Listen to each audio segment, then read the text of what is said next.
April 19, 2026 points table చూసుకుంటే KKR team అట్టడుగు స్థానంలో ఉన్నారు. 0 విన్స్ 1 పాయింట్ మాత్రమే. అండ్ ఈ టైంలో చూసుకుంటే పంజాబ్ టీం టాప్ ప్లేస్లో ఉన్నారు 13 పాయింట్స్ ఉన్న వాళ్ళకి.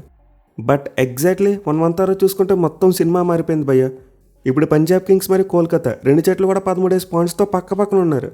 సో నిజంగా ఒక టీం దగ్గర నుండి హిస్టారిక్ డౌన్ఫాల్ చూస్తే మరో టీం దగ్గర నుంచి మైండ్ బ్లోయింగ్ కంబ్యాక్. అసలు కోల్కతా టీం తమ చివరి 7 మ్యాచ్లో 6 మ్యాచ్లు గెలిచారు భయ్య. అసలు ప్లే ఆఫ్ రేస్లో లేరు, అందరికంటే ముందు ఇంటికి వెళ్ళిపోతారు అనుకున్న టీం ఇప్పుడు ప్లే ఆఫ్ రేస్లో చాలా స్ట్రాంగ్ కంబ్యాక్ ఇచ్చారు. అఫ్కోర్స్ ప్లే ఆఫ్ ఛాన్సెస్ కంప్లీట్గా వాళ్ళ హ్యాండ్స్లో లేవనుకోండి, అంటే మిగతా టీంల యొక్క ఫలితాలు కూడా అనుకూలంగా రావాలి. పర్టికులర్గా ఆర్ఆర్ టీం తమ చివరి మ్యాచ్లో ఓడిపోలే. At the same time Punjab కూడా తమ చివరి మ్యాచ్లో ఓడిపోతే మంచిది, కేకేఆర్ టీంకు ప్లే ఆఫ్స్కి వెళ్ళేందుకు అవకాశం దొరుకుద్ది. బట్ ఎనివే ఇది పక్కన పెడితే వాళ్ళు కంబ్యాక్ చేసిన తీరు మాత్రం అవుట్ స్టాండింగ్ భయ్య. నాకైతే 2024 ఆర్సీబీ టీం కంబ్యాక్ గుర్తొచ్చింది. అసలు ఈ సెకండ్ హాఫ్లో వేరే లెవెల్ పెర్ఫార్మెన్స్ ఇచ్చారు. ఆ ఓడిపోయిన ఒక్క మ్యాచ్ ఆర్సీబీ టీం మీద కోహ్లీ ఆపేశాడు. అదర్వైజ్ వాళ్ళు ఈ పాటికి దర్జాగా టాప్ 4లో ఉండేవారు. వాళ్ళ ప్లే ఆఫ్ ఛాన్సెస్ వాళ్ళ చేతిలోనే ఉండేవి. బట్ ఇన్వెస్టిల్ కేకేఆర్ టీం ముంబై టీంని డిఫీట్ చేసి తమ ప్లే ఆఫ్ ఛాన్సెస్ను ఇంకా ఎలాగో ఉంచుకున్నారు. మళ్ళీ తమ హోమ్ గ్రౌండ్లో బ్యాక్ టు బ్యాక్ 2 మ్యాచ్లు గెలిచారు. సో ముంబైతో జరిగిన మ్యాచ్ అయితే ఒక లో స్కోరింగ్ ఎన్కౌంటర్ భయ్య. మనం ప్రీవిడలో మాట్లాడుకున్నాం బ్లాక్ సాయిల్ పిచ్ స్లోగా ఉంటుందని చెప్పి. And exactly same kind of wicket ఇచ్చారు, బౌలర్స్కి బాగా అనుకూలించింది. పైగా మధ్యలో వర్షం కూడా వచ్చింది, దీంతో పిచ్ మరింత బౌలింగ్ అనుకూలంగా మారింది. బట్ ఎనివే ఈ మ్యాచ్ అయితే చాలా వరకు ఇంట్రెస్టింగ్గానే సాగింది. ఇన్ఫ్యాక్ట్ ముంబై టీం పెట్టిన 148 టార్గెట్ని కేకేఆర్ టీం 18.5 ఓవర్స్లో చేశారు. అంటే ఆల్మోస్ట్ లాస్ట్ ఓవర్ వరకు వెళ్ళింది. పర్టికులర్గా ముంబై టీం ఫీల్డింగ్ మిస్టేక్స్ చేశారు, క్యాచెస్ డ్రాప్ చేయడం చూసాం. అదర్వైజ్ ఈ మ్యాచ్ ఇంకా చాలా అంటే చాలా క్లోజ్గా వెళ్ళేది. సో ఈ మ్యాచ్లో అయితే కోల్కతా టీం టాస్ గెలిచారు, ముందుగా ఫీల్డింగ్ తీసుకున్నారు. అండ్ ముంబై టీంలో అనుకున్నట్టు Surya is back, Hardik is back. And also అల్లాగదన్ ఫాన్ కూడా టీంలో తీసుకొచ్చారు. వేరేస్ కోల్కతా టీంలో చూసుకుంటే ఎక్స్ట్రా బ్యాట్స్మెన్తో వెళ్ళారు, అంటే పోవెల్ని ఆడించారు. అండ్ ఇది వాళ్ళకి ఎక్సలెంట్గా వర్కౌట్ అయిందని చెప్పుకోవచ్చు. ఇన్ఫ్యాక్ట్ పోవెల్ మరి మనీష్ పాండే కలిసి ఒక అద్భుతమైన పార్ట్నర్షిప్తో కోల్కతా టీంని గెలిపించారు. పర్టికులర్గా మనీష్ పాండే అయితే 1 డౌన్లో బ్యాటింగ్ వచ్చి ఒక డిపెండబుల్ నాక్ ఆడడం చూసాం. ఫస్ట్ టైం ఐపీఎల్ 2026లో బ్యాటింగ్ వచ్చిన భారమంతా తన మీద వేసుకుని ఒక అద్భుతమైన నాక్ కొట్టాడు. బట్ అయినా ముందు మనం కోల్కతా టీం బౌలర్స్కు క్రెడిట్ ఇవ్వాలి భయ్య. పర్టికులర్గా పవర్ ప్లేలో వాళ్ళ బౌలింగ్ మరియు ఫీల్డింగ్ రెండు కూడా అదిరిపోయాయి. సో స్టార్టింగ్ ఓవర్ అయితే స్పిన్నర్తో స్టార్ట్ చేశారు, కొంతవరకు రన్స్ వచ్చాయి. బట్ సెకండ్ ఓవర్ మాత్రం సైలెంట్. అయితే థర్డ్ ఓవర్లో చూసుకుంటే మాత్రం వికెట్ పడింది. క్యామరూన్ గ్రీన్ బ్యూటిఫుల్ బౌలింగ్తో రెక్కల్టన్ వికెట్ తీశాడు. అండ్ మనీష్ పాండే కూడా చాలా మంచి క్యాచ్ తీసుకోవడం చూసాం. అండ్ దెన్ ఆ తర్వాత చూసుకుంటే మళ్ళీ సేమ్ ఓవర్లో మరో wicket. Naman Dhir out side off stump ఉన్న బాల్ని చేసి అవుట్ అయిపోయాడు. సో విధంగా గ్రీన్ అయితే బ్రిలియంట్ బౌలింగ్తో ఒక ఓవర్లో 2 వికెట్లు తీసి పెట్టాడు. దీంతో ఆబ్వియస్లీ ముంబై టీం కాస్త ట్రబుల్లోకి వెళ్ళింది. బట్ ఎండ్లో చూసుకుంటే రోహిత్ శర్మ 2 సిక్స్లు కొట్టాడు, అండ్ స్కై కూడా వచ్చి చాలా మంచి షాట్స్ కొట్టాడు. ఇన్ఫ్యాక్ట్ తను కొట్టిన 2 ఫోర్స్ అలాగే ఒక సిక్సర్ చూసి సూర్య ఈజ్ బ్యాక్ అన్నట్టు అనిపించింది. బట్ అగైన్ రోహిత్ శర్మ ఒక పెద్ద షాట్ ఆడిపోయి సౌరవ్ దుబే బౌలింగ్ అవుట్ అయిపోయాడు. అండ్ ఈ వికెట్ విషయంలో కూడా ఒక బ్రిలియంట్ క్యాచ్ చూసాం. క్యామరూన్ గ్రీన్ వెనక్కి పరిగెడుతూ క్యాచ్ పెట్టాడు. అది కూడా మరో ఫీల్డర్ క్లోజ్గా వస్తున్నా సరే చాలా అద్భుతంగా జడ్జ్ చేసి క్యాచ్ పెట్టాడు. వేరేస్ ఆ తర్వాత చూసుకుంటే సూర్యకుమార్తో కాస్త అన్లైక్ అని చెప్పుకోవచ్చు, అంటే ఇన్సైడ్ ఎస్ తగిలి వికెట్ మీదకి వెళ్ళిపోవడం చూసాం. సో విధంగా ముంబై టీం చూసుకుంటే పవర్ ప్లే లోపల 4 వికెట్లు కోల్పోయారు, కేవలం 46 రన్స్ మాత్రమే చేశారు. దీంతో ఆబ్వియస్లీ వాళ్ళైతే రీబిల్డింగ్ స్టేజ్లోకి వెళ్ళి ఒక పార్ట్నర్షిప్ నెలకొల్పాలి. పైగా కోల్కతా టీంకి చూసుకుంటే మిడిల్ ఓవర్స్లో ఎవరు బౌలింగ్ చేస్తారు, సునీల్ నారాయణ్ అండ్ వరుణ్ చక్రవర్తి. దీంతో ఆబ్వియస్లీ ముంబై టీం యొక్క స్కోరింగ్ రేట్ పడిపోయింది. పర్టికులర్గా తిలక్ వర్మ చాలా స్ట్రగుల్ అవుతూ బ్యాటింగ్ చేశాడు. 32 బాల్స్ ఆడితే 20 రన్స్ మాత్రమే కొట్టాడు. అండ్ హార్దిక్ పాండ్యా చూసుకుని అతని బ్యాటింగ్లో కూడా స్ట్రగుల్ కనిపించింది. 27 బాల్స్ ఆడితే 26 రన్స్ మాత్రమే కొట్టాడు. ఇన్ఫ్యాక్ట్ వీళ్ళిద్దరి మధ్య పార్ట్నర్షిప్ 43 రన్స్కి 49 బాల్స్ పట్టాయి. పైగా తిలక్ వర్మకి లక్ కూడా కలిసి వచ్చింది, అంటే వరుణ్ చక్రవర్తి ఒక క్యాచ్ డ్రాప్ చేయడం చూసాం. ఇన్ఫ్యాక్ట్ అది డ్రాప్ క్యాచ్ అనే కంటే మిస్కమ్యూనికేషన్ అని చెప్పుకోవచ్చు. అంటే కీపర్ మరి బౌలర్ ఇద్దరు కూడా క్యాచ్కి ట్రై చేశారు. బట్ ఈవెన్చువల్లీ అది బౌలర్స్ క్యాచ్ అని వరుణ్ చక్రవర్తి తీసేసుకున్నాడు. కానీ ఇద్దరి మధ్య కొలిజన్ జరగడం వల్ల బాల్ అయితే స్పిల్ అయిపోయింది. సో ఈ టైంలో వెంకటేష్ రఘువంశీ తలకు బలంగా దెబ్బ తగిలింది, దీంతో కంకషన్ కూడా చేయడం చూసాం. అంటే కోల్కతా వాళ్ళు మరి వికెట్ కీపర్ అని తేజస్వి సింగ్ని టీంలోకి తీసుకొచ్చారు. సో కోల్కతా టీంకు ఫీల్డింగ్లో ఇది ఒక్కడే ల్యాబ్స్ కనిపించింది. ఇన్ఫ్యాక్ట్ వాళ్ళ ఫీల్డింగ్ యూనిట్ చూసుకుంటే సీజన్లో ది బెస్ట్, అందరికంటే తక్కువ క్యాచ్లు డ్రాప్ చేశారు. వాళ్ళ క్యాచ్ ఎఫిషియన్సీ ఆల్మోస్ట్ 87% ఉంది. అయితే మిడిల్ ఓవర్స్లో స్ట్రగుల్ అయిన ముంబై టీం డెత్ ఓవర్స్లో కొంతవరకు కంబ్యాక్ చేయడం చూసాం. అంటే లాస్ట్ 4 ఓవర్స్లో మంచిగానే రన్స్ వచ్చాయి. మరి ముఖ్యంగా చివరిలో Corbin boss excellent cam innings ఆడాడు. సో ముంబై టీంకి దెబ్బేసింది ఏంటంటే middle overs batting. Tilak Varma మరి హార్దిక్ పాండ్యా బ్యాటింగ్ చేస్తున్నప్పుడు అసలు 5 ఓవర్ల పాటు బౌండరీయే రాలేదు. అండ్ దెన్ ఆ తర్వాత చూసుకున్న చిరో సిక్సర్ కొట్టారు కానీ వెంటనే అవుట్ అయిపోవడం చూసాం. అంటే తిలక్ వర్మ కార్తిక్ త్యాగి బౌలింగ్లో అవుట్ అయిపోయాడు. అండ్ దెన్ ఆ తర్వాత చూసుకుంటే హార్దిక్ పాండ్యా నరేన్ బౌలింగ్లో అవుట్ అయిపోయాడు. ఆ బాల్ అయితే భయంకరంగా లోపలికి టర్న్ అయింది. ఈవెన్ ఆ తర్వాత ఒక రన్అట్ కూడా చూసాం, మిస్కమ్యూనికేషన్. విల్ జాక్స్ కూడా రన్అట్ అయిపోయాడు. అతనైతే చాలా మంచి ఊపులో కనిపించాడు. కార్బిన్ బాష్తో అతను కూడా చివరి వరకు ఉంటే ఇంకా మంచి స్కోర్ వచ్చేది. 155, 160 వరకు వెళ్ళి ఉండేవారు. సో డెఫినెట్లీ ముంబై టీం అయితే పిచ్ మీద ఒక 20 రన్ షాట్ అని చెప్పుకోవచ్చు భయ్య. అంటే ఈ పిచ్ బౌలింగ్ అనుకూలించే పిచ్చే, బట్ మరీ 140, 150 పిచ్ అయితే కాదు. ఈ పిచ్ మీద power score around 170. In fact match అయిపోయిన తర్వాత హార్దిక్ పాండ్యా కూడా ఇదే చెప్పాడు, మేమైతే బ్యాట్తో ఒక 15 to 20 రన్స్ షాట్ అని చెప్పాడు. బట్ నేను ముందు చెప్పినట్టే చివరిలో చాలా మంచి ఫినిషింగ్ టచ్ వచ్చింది భయ్య. లాస్ట్ 4 ఓవర్స్లో ముంబై టీం ఎంత కొట్టారు, 52 పరుగులు కొట్టారు. పర్టికులర్గా లాస్ట్ ఓవర్లో అయితే విధ్వంసమే 19 పరుగులు వచ్చాయి. సో కార్బిన్ బాష్ అయితే 18 బంతులు 32 పరుగులు చేశాడు. అండ్ దీపక్ చహర్ చూసుకుని అతను కూడా ఒక చెయ్యి చేశాడు, 2 బౌండరీస్ కొట్టాడు, 7 బంతులు 10 పరుగులు చేశాడు. దీనివల్ల ముంబై టీం కాస్త రెస్పెక్టబుల్ స్కోర్ అయితే బోర్డు మీద పెట్టగలిగింది. బట్ ఎనివే కేకేఆర్ బౌలింగ్ అయితే అవుట్ స్టాండింగ్ అని చెప్పుకోవచ్చు భయ్య. మెయిన్లీ మరోసారి సునీల్ నారాయణ్ అద్భుతమైన స్పెల్ వేశాడు. 4 ఓవర్స్కి 13 రన్స్ మాత్రమే ఇచ్చి ఒక వికెట్ తీసుకున్నాడు. నిజంగా అతని బౌలింగ్లో ముంబై బ్యాట్స్మెన్ కనీసం స్ట్రైక్ కూడా రొటేట్ చేయలేకపోయారు. 16 డాట్ బాల్స్ ఆడారు. అంటే వరుణ్ చక్రవర్తి చూసుకున్న వికెట్ లేదు, కానీ అతను కూడా కొంతవరకు బాగానే కంటైన్ చేశాడు. అంటే 4 ఓవర్స్కి 28 రన్స్ మాత్రమే ఇచ్చాడు.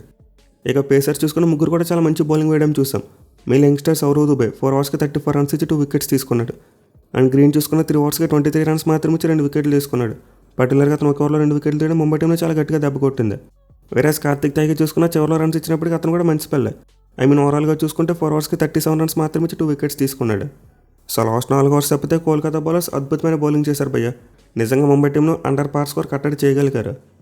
వేరే చేజింగ్లో చూసుకుంటే మాత్రం ఫస్ట్ ఓవర్లోనే వికెట్ పడిపోయింది.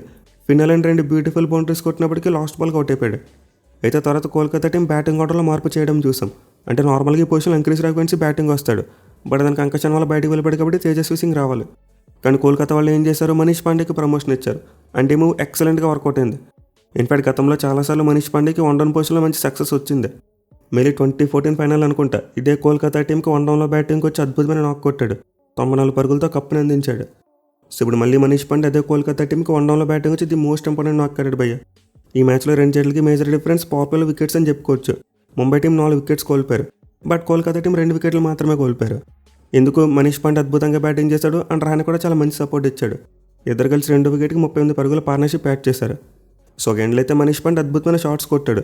ఎలా ది గ్రౌండ్ బాల్ని టైమింగ్ చేస్తే గ్యాప్స్ అద్భుతంగా ఫైండ్ చేయడం చూసాం. అండ్ రహానే చూసుకుని అతను కూడా 4 ఫోర్స్ కొట్టాడు.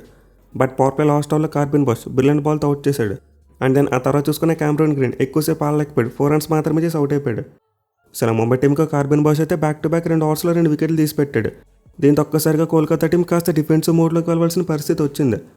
మళ్ళీ రోమన్ పౌల్ ఫ్రెష్గా క్రీజ్లోకి వచ్చాడు అండ్ అతనైతే స్పిన్నర్ని యూజ్ చేసి కట్టడి చేయొచ్చు. ఇన్ఫాక్ట్ అతను కార్బిన్ బాష్ ఓవర్లో ఒక 6 and 4 కొట్టినప్పటికీ నెక్స్ట్ ఓవర్లో కాస్త స్లో అవడం చూసాం.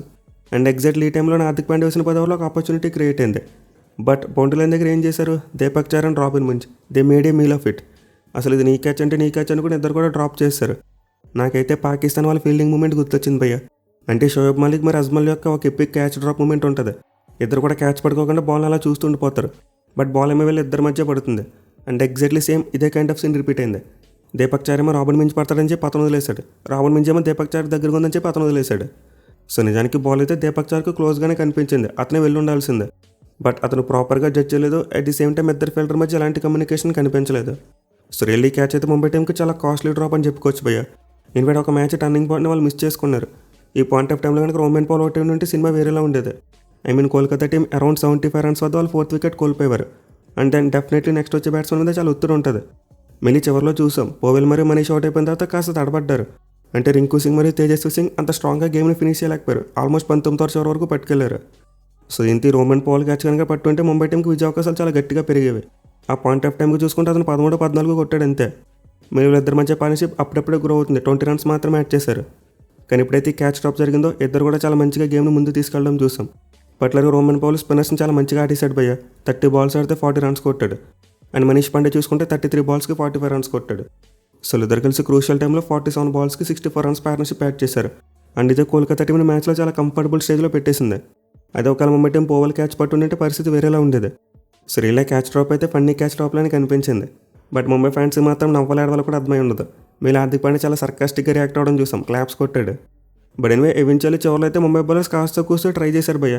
అంటే మరీ 15-16 ఓవర్స్కి ముగించేయకుండా 19 వరకు మ్యాచ్ని పట్టుకెళ్ళడం చూసాం. మెయిన్లీ బూమ్రా ఎక్సలెంట్ బాల్తో మనీష్ పాండే వికెట్ తీసుకున్నాడు. అండ్ పోవెల్ చూసుకుంటే గజన్ ఫర్ బౌలింగ్లో అవుట్ అయిపోయాడు. మెయిన్లీ వికెట్ విషయంలో కార్బిన్ బాష్ క్యాచ్ అయితే అవుట్ స్టాండింగ్. తన రైట్ సైడ్కి ఫుల్ స్ట్రెచ్ డ్రైవ్ చేస్తూ నిజంగా అబ్సల్యూట్లీ మైండ్ బ్లోయింగ్ క్యాచ్ తీసుకున్నాడు. బట్ అప్పటికే కోల్కతా టీంకి ఈక్వేషన్ చాలా సింపుల్ అయిపోయింది. అంటే రన్ బాల్ కూడా కొట్టవలసిన పరిస్థితి లేదు. దీంతో నెక్స్ట్ వచ్చిన బ్యాట్స్మెన్ పెద్దగా ఒత్తిడి ఏమీ కనిపించలేదు. సో కోల్కతా టీం అయితే తమ నెట్ హండ్రెడ్ ఇంప్రూవ్ చేసుకునే ఛాన్స్ని అయితే మిస్ చేసుకున్నారు భయ్య. అంటే ఈ చేసిన ఒక 15 ఓవర్స్లో ఫినిష్ చేస్తుంటే పీబీకేస్ నెట్ హండ్రెడ్కి చాలా క్లోజ్గా వెళ్ళిపోయారు. బట్ వాళ్ళైతే నెట్ హండ్రెడ్ దానికంటే విజయం మీద ఎక్కువ ఫోకస్ పెట్టారు. ఎందుకంటే అలానే పంజాబ్ కింగ్స్ టీం అంత మంచి ఫామ్లో కనిపించట్లేదు. దీనివల్ల తమ లాస్ట్ మ్యాచ్లో ఓడిపోతే కేకేఆర్ టీంకి ఎలాంటి సమస్య ఉండదు. ఒకవేళ గెలిచినా సరే కేకేఆర్ టీంకి క్లారిటీ ఉంటుంది, ఎందుకంటే లీగ్ స్టేజ్లో లాస్ట్ మ్యాచ్ వాళ్ళదే కాబట్టి. బట్ అయినా కోల్కతా టీంకి ఛాన్స్ ఉండాలంటే ఇదే ముంబై టీం ఆర్ఆర్ టీంని డిఫీట్ చేయాలి. అదర్వైజ్ అసలు లాస్ట్ మ్యాచ్లో అంతలా గెలిచినా సరే ఉపయోగం ఉండదు. ఇక ముంబై బౌలింగ్ విషయానికి వస్తే కార్బిన్ బాష్పాయ్ అద్భుతమైన స్పెల్ వేశాడు. 3 ఓవర్స్కి 30 రన్స్ మాత్రం ఇచ్చి 3 వికెట్స్ తీసుకున్నాడు. ఏంటంటే ఒక ఆల్రౌండ్ పెర్ఫార్మెన్స్ అని చెప్పుకోవచ్చు. ముందు బ్యాటింగ్ కొట్టాడు, అండ్ నేను బౌలింగ్ అద్భుతం, ఫీల్డింగ్ చూసుకుని ఒక మైండ్ బ్లోయింగ్ క్యాచ్ తీసుకున్నాడు. సో కార్బిన్ బాష్ అయితే ఒంటి చేత ముంబై టీంని గెలిపించడానికి ప్రయత్నించాడు. బట్ మిగతా వాళ్ళ నుంచి సపోర్ట్ అంత గొప్పగా ఏమీ కనిపించలేదు. ఏందో బుమ్రా మరి గజన్ ఫర్ మంచి స్పెల్స్ వేసినప్పటికీ ఎక్కువ వికెట్లు తీయలేకపోయారు. At the same time Raghu Sharma వేసిన సెకండ్ ఓవర్లో చాలా ఎక్కువ రన్స్ పోయాయి. మేము హార్దిక్ పాండ్యా బౌలింగ్ కంటిన్యూ చేస్తుంటే బాగుండేదేమో. బట్ నేను ముందు చెప్పినట్టు ఈ పిచ్ మీద 147 సరిపోదు భయ్యా, బిలో పార్ స్కోర్. మీరు కనీసం 165 to 170 కొట్టుంటే అప్పుడు చాలా ఇంట్రెస్టింగ్ ఉండేది మ్యాచ్. సో ముంబై టీం అయితే ఫర్ ది ఫస్ట్ టైం తమ చరిత్రలో బ్యాక్ టు బ్యాక్ మ్యాచ్లు గెలవలేకపోయారు ఒక సీజన్లో. అంటే వాళ్ళు ఏడాది చూసుకుంటే 4 మ్యాచ్లు గెలిచారు, కానీ ఎప్పుడు కూడా బ్యాక్ టు బ్యాక్ విజయాలు రాలేదు. అప్పుడప్పుడు 4 మ్యాచ్లు గెలిచారు. వేరే కోల్కతా టీం ముందు చెప్పుకుంటే లాస్ట్ 7 మ్యాచ్లు 6 గెలిచేశారు. సో ఇంత వాళ్ళ ప్లే ఆఫ్ అసలు ఇంకా సజీవంగా ఉన్నాయి. చూడాలి మరి వాళ్ళకి లక్ కలిసి వస్తుందో రాదనేది. ఇక ఈ మ్యాచ్ తర్వాత క్యాప్స్ విషయానికి వస్తే అలాంటి మార్పు లేదు భయ్యా. ఆరెంజ్ క్యాప్ వైభవ్ సూర్యవంశీ దగ్గర ఉంది, అండ్ పర్పుల్ క్యాప్ భూవి దగ్గర ఉంది. అయితే రోజు చూసుకుంటే మాత్రం సిఎస్కే వర్సెస్ జీటీ చాలా ఇంట్రెస్టింగ్ మ్యాచ్. మళ్ళీ టాప్ 2 ఫలితాన్ని సాధించే మ్యాచ్ ఇదే. అండ్ దీని గురించి మనం ప్రివ్యూలో మాట్లాడుకుందాం. ఆ నెట్ క్యాలిక్యులేషన్స్ అన్ని డిస్కస్ చేసుకుందాం. Thank you for watching. Have a nice day.